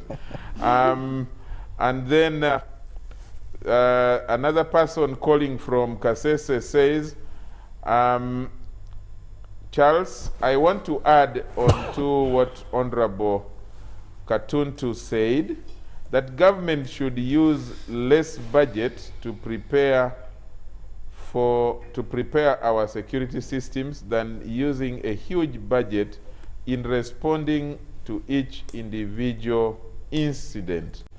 That's from Kasese. I thank the people from Kasese for viewing in huge numbers. I think we need to then end here with this topic. We are not going to tackle the next topic that we had proposed. If we confirm next week or the week after, when we can get the leaders of opposition, then we can discuss with them and invite Honorable Chris and maybe any other member of the party to discuss with them. So tomorrow is someone has sent me a message. Tomorrow is a public holiday, Matters Day, but let's wind this, and I want to wish all the Ugandans a happy Matters Day tomorrow, 3rd of June. Because of COVID, we are not going to have a large usual kind of gathering as the Christians usually have to commemorate this day on 3rd June at Namugongo.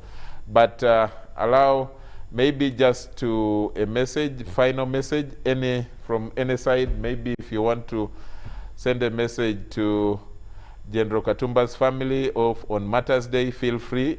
1 minute each as we wind up. Well, of course, I did it earlier, but I think General Katumba's family now needs the whole country's support and sympathy. They need all of us to be there with them, especially those who are very close. The institution of parliament has done its best. I hope he has not gone back to hospital after attending the service of his lovely daughter. Sorry? He was discharged. He was discharged. Yes. Yeah, I think we shall have to let him recuperate for some time, and then eventually we can start going to see him physically. Otherwise, we are there with him. Let the Almighty strengthen him at this most trying time. Thank you. Maybe for me, I know the General has seen so much. He has seen death. I don't think yesterday was the first time. Being a general and a soldier who has been in the battle on the front line, but we shall have to strengthen the family members whose daily lives are not confronted with such scenarios. But also we continue to pray for the whole family and for the general to recover from the wounds. But lastly, I want to remind the country that COVID-19 is real and is with us. Take care of your lives. Take care of your loved ones. If you think you have nothing left to protect within you, just know you have a wife or children or loved ones or friends. So do it for them. If you think you are you have nothing even to protect within your loved ones, for you can surrender yourself. You say, me, I am here, COVID, you infest me with COVID so that I die. But if you have not reached that level, take care of your loved ones and those who are around you. That is the best you can give anyone, not even yourself. The best you can give Uganda now is to take care of yourself. It is not to lament, it is not to give excuses. This thing of mitima jakaluba, this thing of sijui this and that should not work whereby one can affect many or where one can actually cause an entire community to bend on its knees. For that, I wish you a good night. Thanks, Sarah. Yeah, once again, I wish to join my co-panelists and fellow Ugandans who are sending condolences to the family of General Katumba Wamala. You know what happened to his family, and unfortunately his daughter and a driver. Any loss of life, when it's another person taking that life away, is very painful and unfortunate. And in the same vein, you know, there are many Ugandans that have suffered all sorts of misfortunes. People have been abducted, people have been tortured, killed. Let's protect life. Everybody has a right to life. It's guaranteed in our constitution. Let's protect and preserve all lives of all human beings and as fellow countrymen and women of fellow Ugandans. All lives matter and are very important. As for Matters Day, I happen to stay near that area of where action happens. And I know that COVID has affected our lives in so many aspects. And yeah, many people would have wished to be at the Catholic shrine or Anglican shrine, will not be able to if they don't have invitations. And this is how far COVID has disrupted our lives. So let's together fight COVID out of our country by protecting ourselves and our loved ones. And let's follow the Matters Day proceedings from home. I wish everybody a happy Matters Day. Thank you. Honorable Muhanga. I want to send my sincere condolences to General Katumba Wamala and his wife, who lost a mom and a daughter. The most painful time of her life, I guess. And also to appeal to those criminals, if they are anywhere listening or have relatives, let them have a heart, a human heart, to defend people's lives, not to take them away. Remembering that each of us has got a day. You never know when your day comes or how it comes. In the same vein, I would like to thank the Lord for the lives of others who are here and people who will be in Namugongo, because they've, I think, invited about 200 from the Anglican and the Catholic Church, that let them be careful. The new strain is actually attacking children. Some 4 days ago, a doctor told me they have a 7-year-old in ICU. So we shouldn't. A 7-year-old? A 7-year-old in ICU. Over Wow. COVID. Because of COVID. And this is what we thought, that it doesn't get young people that badly. But the new strain, I think it's from India. I've been seeing very many cases of kids on BBC in India. And it is here now. We have the South African strain as well. Let us be very, very careful. Because now COVID is here in Kampala. I have met people and talked to them, and in 2 days they call you that they are down with COVID. So the scare alone is too much, especially if it's now going to our kids who we thought were safe, and COVID was for the elderly or people with underlying conditions. Some of them are now surviving it, and yet kids are getting worse. I wish everybody a good celebration tomorrow. It's a day preceding my birthday. 4th June is my birthday, so I always celebrate it on 3rd, because 4th I always find myself in a lot of things work related. I think we have the State of the Nation address. That's my birthday, 4th June. And even the last year, Shall sing for you then. it was still my birthday, 4th June, and it was State of the Nation address. So you can see how blessed I am. I want gifts, not just happy birthday.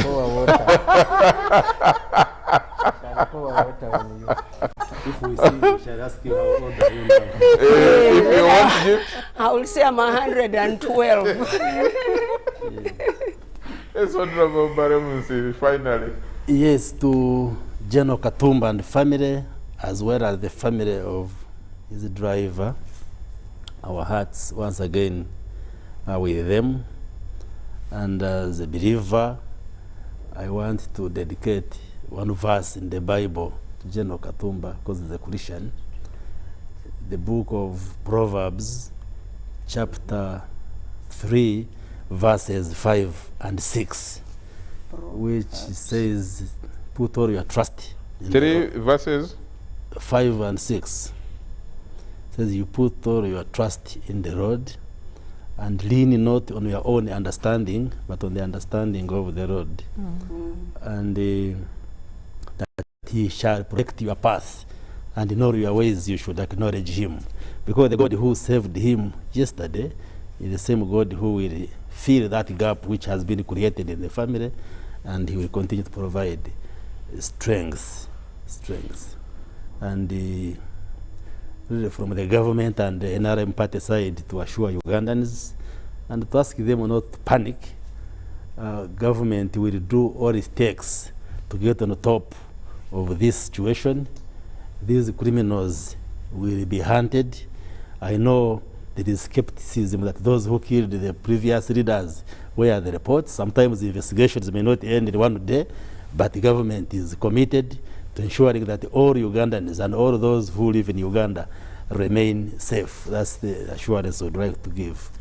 Now, on Mother's Day, I am now looking at those Christians from Kanungu who always walk on foot, and the rest of the country. Yes. But we have a group of believers, including 80-year-olds, 90-year-olds, who walk from Kanungu, which is close to 500 kilometers. They take 2 weeks to move from KINKIZI to, and I'm usually part of them. I meet them in Mbarara, I support them when they, The time. at the time I can't have 2 weeks to work, but maybe next time. Them in Nigeria here. I have also tried. No, they are watching me, I always I don't work with them, but I'm usually part of their journey. When they set off with them, when they are moving, I check on them. When they are in Namugongo, I check on Give them. some water. At times they bring them to tour Parliament and look at some of the amenities around. But now they are missing this last year. In and even this year. 2019, I think, you met them somewhere in Barara? Yes, yes. I think so. You Yeah. and there was another person, I always think. do, even if... And then went and saw them in the Namugongo, Yeah. brought to them, when I was Minister of Health, got a bus for them, brought them to Parliament. So they have those memories, which they are now missing because of COVID. Yeah. So this shows COVID remains a big challenge, and all of us must be aware. Maybe you should give me time later, UBC, to explain these variants and what they mean, because we are getting a second wave, which is worse than the first one. Because of these variants, you have the Indian variant, you have the UK, you have the South Africa, there is a Brazil one, but because of limited travel to Brazil, it hasn't come this way. There is also now a new one, the Vietnam, But what which does is the checking which- of travelers help? How are we getting this surge? Yet when you travel, you check at the airport. There is testing at the airport. Is there testing at the borders? You can test negative when you are positive with COVID. Those are the rare issues cases. which we have. They are Now there is a new variant, although it hasn't come here, of Vietnam, which is a combination of the Indian and UK, which is much more virulent and infectious. So we have this huge challenge. Under the National Task Force, I want to review all these measures, including international travel, so that we put in some restrictions and see that we can contain this. But is it true that Uganda is now a confluence of all this? Someone was telling me yesterday that we have almost 7 variants or Well, 5. 4. they are what we call variants of concern, VOCs. You know, variants are very many, Yes. but they are those of public health importance. Yeah. I think the main ones which are saturating largely India and then South Africa. But it could be possible that the others are also there. And what we advise now is if you can get access to vaccination, because the variants saturate, because you still have a huge population which is not vaccinated, which has no immunity. So if we can vaccinate as many, then you reduce that burden, then even the variants will not spread.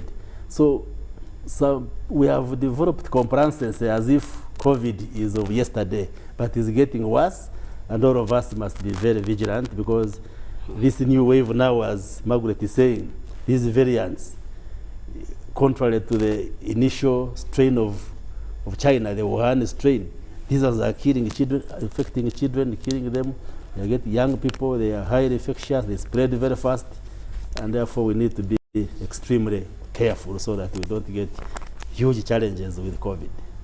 So we must heighten, because when you move downtown, people don't put on masks. Even in taxis are full to capacity.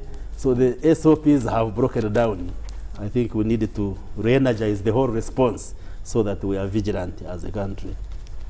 Thanks a lot about the COVID information. Honorable Margaret, someone called Arali George says happy birthday to Honorable Margaret.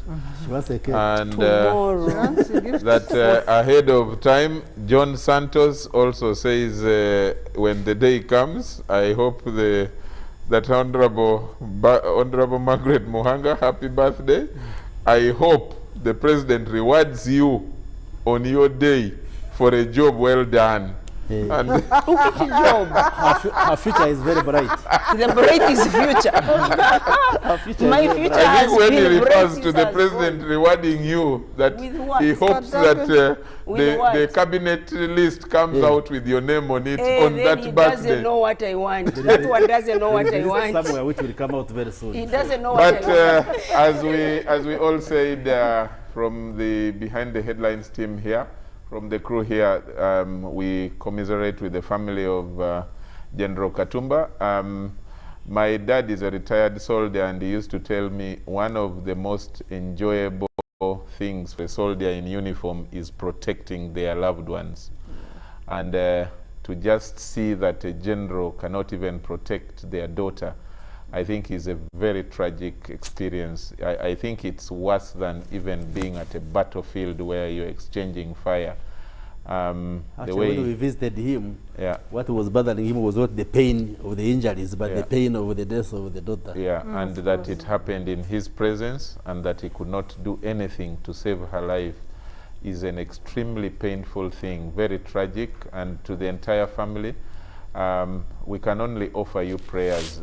What's important with General is that he's a very prayerful person. And you can really see he's a genuine Christian, at least just seeing him and how he practices his faith. We thank God that he saved you. Too bad that we lost 2 lives, but let's pray for the best, and every day comes, and we pray that those of us who are living continue to love each other and be kind to each other and offer empathy. To the Christian fraternity across Uganda and across the world, happy June 3rd day, happy Martyrs Day, and celebrate it well. Be careful about COVID. Yesterday, I think we had over 900 cases. I think today as well. So it's really ravaging. It's really, really bad. Guys, let's take care and you know, follow the SOPs, follow the standard operating procedures, wear your masks, at least wash your hands with soap. Don't meet as many people as possible if you must not. Try and limit movement. Relatives at home and friends at home, limit the movement, and